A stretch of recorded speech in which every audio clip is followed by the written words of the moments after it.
Assalamualaikum warahmatullahi wabarakatuh. Selamat datang di channel kami ya, di channel review masjid. Kali ini kita akan membahas tentang asal usul dari Masjid Agung Semarang ya teman-teman ya. Masjid Agung Semarang ini berarti ada di Jawa Tengah ya kawan-kawan. Sebelum kita mereview Masjid Agung Semarang ini, alangkah baiknya jangan like, komen, dan subscribe supaya channel ini bisa berkembang ya teman-teman, agar kita bisa mereview seluruh masjid yang ada di Nusantara ini. Baik, mari kita review bersama-sama Masjid Agung Semarang ini ya teman-teman ya. Jadi asal usul Masjid Agung Semarang ini pada masa lampau jauh sebelum kota Semarang menjadi kota besar seperti sekarang, wilayah ini masih berupa hutan lebat, rawa-rawa, dan perkampungan kecil di pesisir utara Pulau Jawa. Daerah tersebut dikenal dengan nama Pragota, sebuah kawasan yang dihuni oleh para nelayan, petani, dan pedagang kecil. Kehidupan masyarakatnya sederhana, tetapi penuh dengan nilai kebersamaan dan kearifan lokal. Pada abad ke-15, angin perubahan mulai berhembus ke tanah Jawa. Agama Islam perlahan masuk dan berkembang melalui jalur perdagangan, dakwah para ulama, serta pendekatan budaya yang damai. Salah satu tokoh penting dalam proses penyebaran Islam di wilayah Semarang adalah Sunan Pandanaran, yang juga dikenal sebagai Ki Ageng Pandanaran. Ki Ageng Pandanaran awalnya adalah seorang pejabat kerajaan Majapahit yang diangkat sebagai bupati di daerah Semarang. Ia dikenal sebagai sosok yang bijaksana, berwibawa, dan dihormati rakyatnya. Namun di balik jabatan dan kekayaannya, hatinya merasa kosong. Hingga suatu hari ia bertemu dengan Sunan Kalijaga, salah satu anggota Wali Songo yang terkenal dengan cara dakwahnya yang lembut dan penuh makna. Pertemuan itu menjadi titik balik dalam hidup Ki Ageng Pandanaran. Sunan Kalijaga mengajaknya merenungi hakikat kehidupan tentang harta, kekuasaan, dan tujuan sejati manusia. Tersentuh oleh ajaran tersebut, Ki Ageng Pandanaran memutuskan untuk meninggalkan kemewahan duniawi dan memeluk agama Islam dengan sepenuh hati. Ia pun menyerahkan jabatannya dan memilih jalan sebagai pendakwah. Setelah masuk Islam, Ki Ageng Pandanaran mendapat amanah untuk menyebarkan ajaran Islam di wilayah Semarang dan sekitarnya. Bersama istrinya, ia memulai perjalanan spiritual dan dakwah yang panjang. Mereka berpindah dari satu tempat ke tempat lain, menyebarkan Islam dengan penuh kesabaran dan keteladanan. Dalam perjalanannya, Ki Ageng Pandanaran tiba di sebuah daerah yang subur dan strategis, dekat dengan pantai dan jalur perdagangan. Tempat ini diyakini sebagai cikal bakal kota Semarang. Melihat potensi wilayah tersebut, Ki Ageng Pandanaran memutuskan untuk menetap dan menjadikan pusat dakwah Islam. Sebagai langkah awal, ia mendirikan sebuah masjid sederhana yang terbuat dari kayu dan bambu. Masjid ini bukan hanya digunakan sebagai tempat ibadah, tetapi juga sebagai pusat kegiatan masyarakat. Disinilah warga berkumpul untuk belajar mengaji, mendengarkan dakwah, bermusyawarah, dan mempererat persaudaraan. Masjid tersebut menjadi pusat kehidupan spiritual masyarakat Semarang. Dari hari ke hari jumlah jamaah semakin bertambah.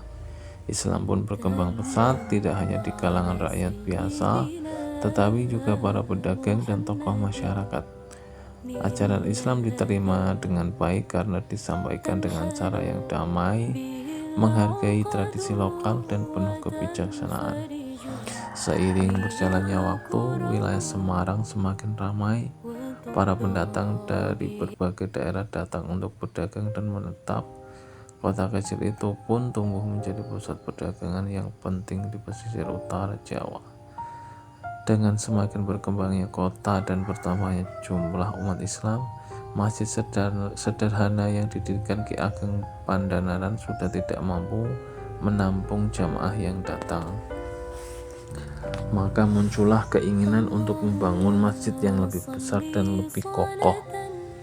Sebuah masjid yang tidak hanya berfungsi sebagai tempat ibadah tetapi juga sebagai simbol kejayaan Islam dan persatuan umat di Semarang. Pembangunan masjid besar ini dilakukan secara gotong royong oleh masyarakat dengan dukungan para ulama dan pemimpin setempat. Masjid tersebut kemudian dikenal sebagai Masjid Agung Semarang.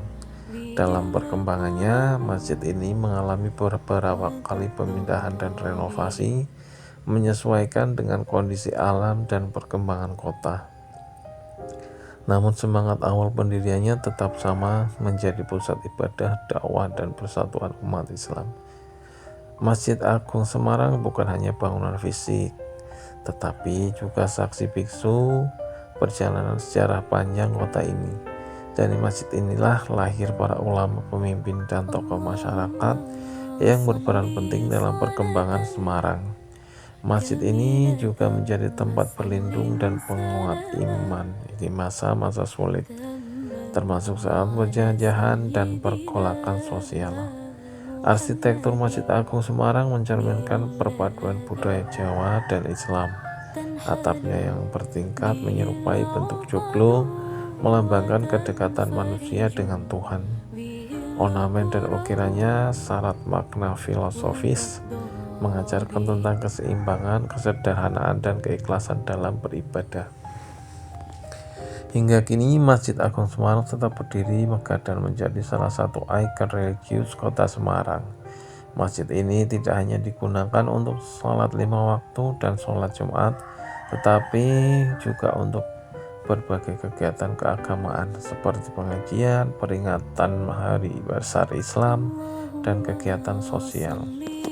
Setiap langkah di halaman Masjid Agung Semarang seakan mengingatkan kita pada perjuangan para pendahulu, terutama Ki Ageng Pandanaran yang dengan keikhlasan dan keteguhan iman telah meletakkan dasar kehidupan Islam di Semarang. Dari sebuah masjid sederhana di tengah hutan dan rawa, kini berdiri sebuah masjid agung yang menjadi kebanggaan umat. Masjid Agung Semarang ini yang dibangun pada tahun 2002 dan diresmikan tahun 2004 merupakan ikon keislaman modern yang memadukan arsitektur Jawa, Islam, dan Romawi. Terletak di atas tanah wakaf. Masjid ini memiliki menara setinggi 99 meter dan payung raksasa otomatis ala Masjid Nabawi. Pembangunan dan peresmian masjid dimulai pada tahun 2002 dan diresmikan pada tahun 2024 yang berfungsi sebagai pusat keislaman dan ikon bagi wilayah Jawa Tengah. Desain dan arsitektur dirancang oleh Insinyur Ahmad Fanani dari PT Atelier 6. Desain masjid ini mengusung konsep gelagah wangi yang memadukan perpaduan unsur lokal Jawa, universal Islam, dan sentuhan Romawi. Fasilitas masjid ini sendiri memiliki 25 pilar bergaya Koloseum Romawi, payung raksasa otomatis, serta menara Al-Husna setinggi 99 meter. Masjid ini berlokasi di Jalan Gajah Raya, Semarang. Bangunan ini berdiri di atas tanah wakaf.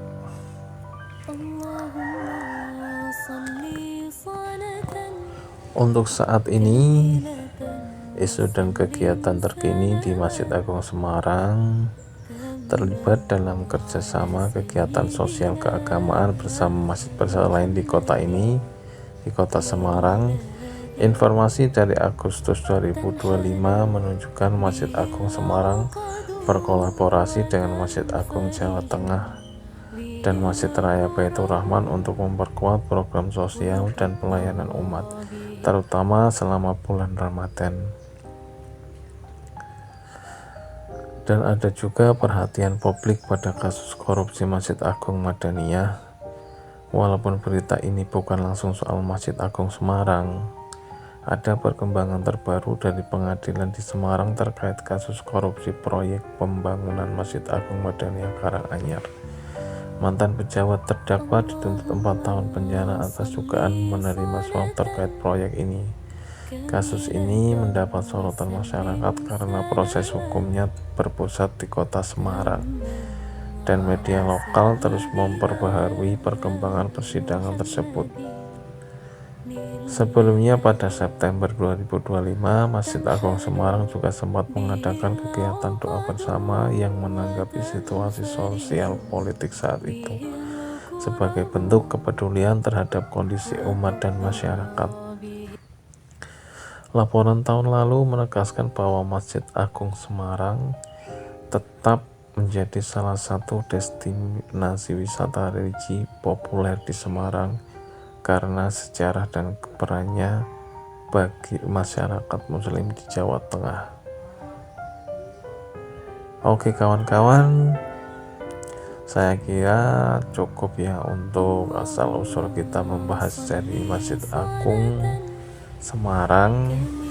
Mudah-mudahan ini bisa menjadi wawasan atau pengetahuan tentang Masjid Agung Semarang untuk kalian semua ya.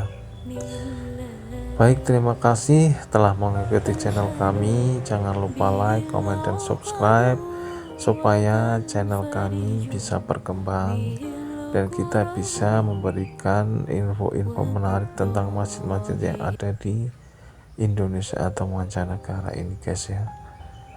Akhirul kata, wassalamualaikum warahmatullahi wabarakatuh.